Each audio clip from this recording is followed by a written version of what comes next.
to Believe, the Barack Obama story. This historic night was the culmination of a remarkable campaign by a uniquely gifted political leader whose compelling life story led to this moment. Barack Obama believed in himself. He believed that America was ready for change, and he inspired millions of Americans to believe that the nation could live up to its ideals. We are proud to present Believe, the Barack Obama story.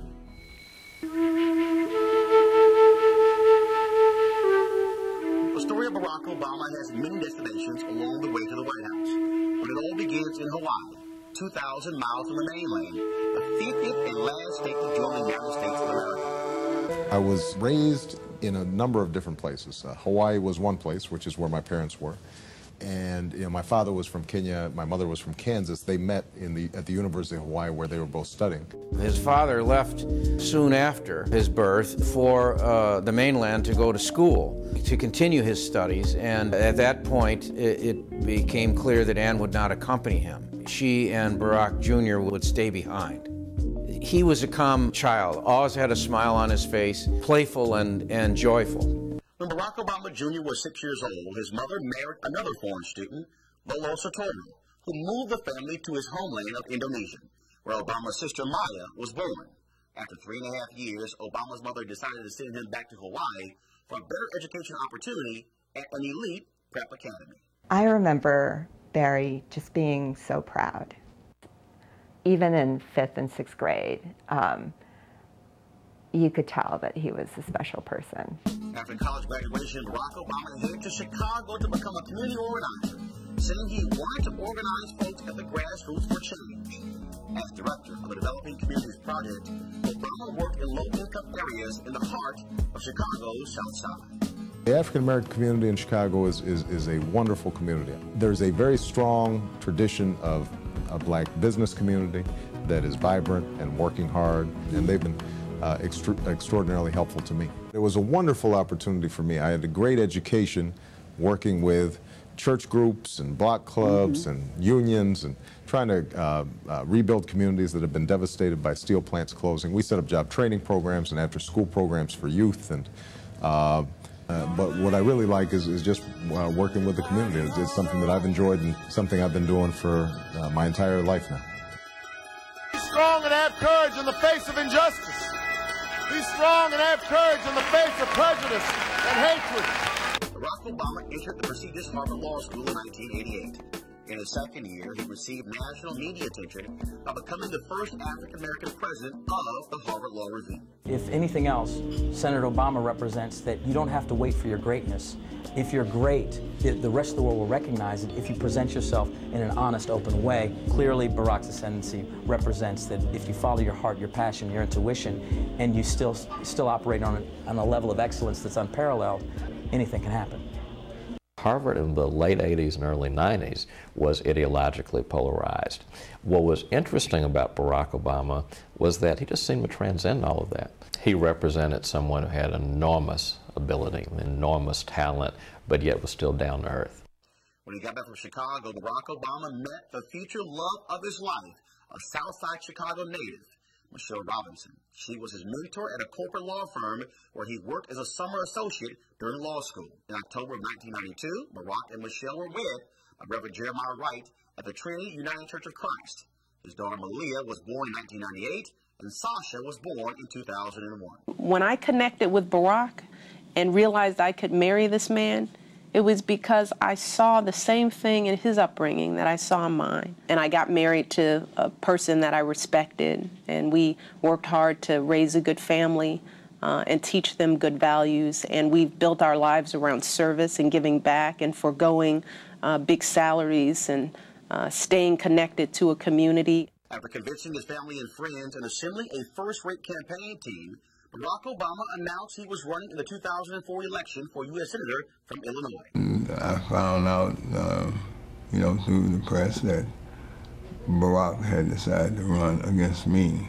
And so we decided that we were going to teach the young man a real lesson. And we did. I always had this faith in the voters and in people. And my attitude was, you know what, if people get to know me, if they know who I am, if I know that I've got a set of shared values with them, that it's not going to make a difference. Democratic presidential nominee John Kerry took note and invited Obama to give the keynote address at the 2004 Democratic National Convention in Boston. That all across the country, from Florida to Oregon, from Washington to Maine, the people will rise up and this country will reclaim its promise, and out of this long political darkness, a brighter day will come. After months of careful consideration and consultation with his family, friends, and staff, Obama decided that at this moment in history, America was ready for a fundamental change, and he was ready to lead that change. I stand before you today to announce my candidacy for President of the United States of America. This is a good-looking crowd. What up? Barack Obama amazed the political world by winning the Iowa caucus in a state that's 95% white. After that, he silenced many doubters who had to reassess all their previous assumptions about whether America was ready for change. We had to start this organization from scratch, competing against organizations that had been built 20 years ago. And I think it's fair to say that on most of the indicators, how we've raised money, how we've spent money, how we've built an organization, how we've staffed, that we've probably had the best managed campaign.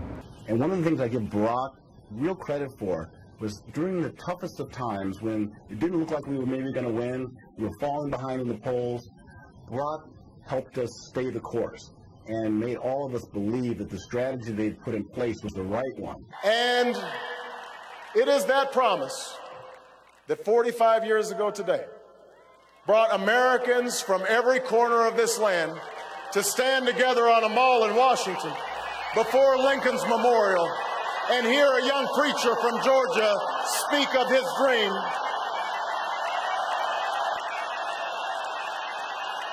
The men and women who gathered there could have heard many things. They could have heard words of anger and discord. They could have been told to succumb to the fear and frustrations of so many dreams deferred. But what the people heard instead, people of every creed and color, from every walk of life, is that in America, our destiny is inextricably linked. That together, our dreams can be won.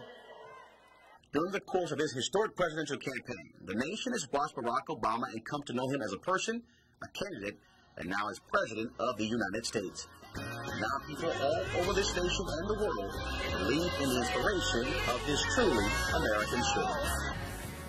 This is our chance to answer that call. This is our moment.